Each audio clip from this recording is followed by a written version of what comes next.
Talked a lot about the history of Charleston, what makes this place really come alive, but you can't really ignore some pieces of that history that are really a really important fabric of this city. And as I go ahead and bring in our storyteller, Maureen Wirtz, for our last story of the day here. And Maureen, part of that history, when we're talking about that, has to do with slavery. And the port here in Charleston is one of the main places where a lot of the slaves that came over from Africa, and they were here at Charleston before they were moved on into the southeast and the rest of the United States. So this is a really important piece for that for slavery here in Charleston.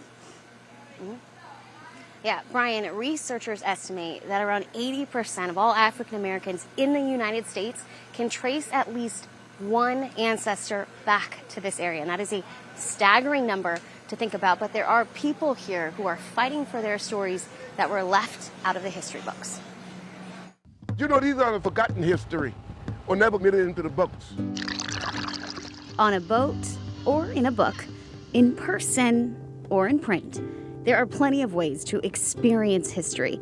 But for some, that history isn't in the distant past, but rather part of a dream for the future. When you walk around these that are undeveloped, it's like walking around Charleston before any of us got here. For the past 7 years, Josh Coleman has spent most of his time on the water, giving Seaside tours with Charleston Outdoor Adventures. This was only something that I learned about with my own personal reading. The history Josh discovered by reading, Cubby Wilder lived. I tell the people I'm from a place called Mosquito Beach, and they say, oh man, that's the place.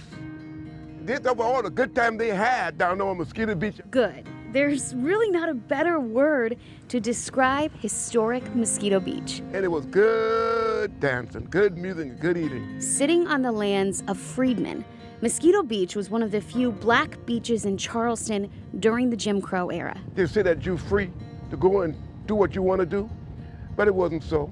And all that was based on one thing, the color of your skin. Hurricanes and time took a lot from Mosquito Beach. But even then, they don't stand a chance against Cubby. My passion is to see it get restored. Since the 1980s, Cubby's been documenting and fighting for Mosquito Beach. In 2019, he received a grant to restore the old Pine Tree Hotel. It's just the beginning. When we get everything back together, and hopefully the hotel open up and the restaurant and everything open back up, hopefully we see a bunch of people walking up back and forth. This is this front portion right here, up to I think here is Cubby's section. It's a story Josh has heard in person.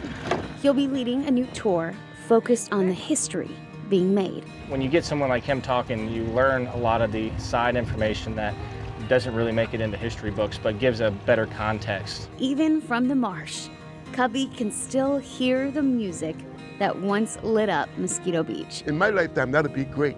That'd be a great happening because there was some fun down here. And then the mosquitoes came too. A part of history, yes, but also part of what's to come. So Cubby hopes to get the hotel open back up in June and really just bring back Mosquito Beach. And Brian, he is a dreamer, but gosh, it's just fun to dream with him. I can see where he's going, and I can't wait for us to come back when Mosquito Beach is all up and running and celebrate with him.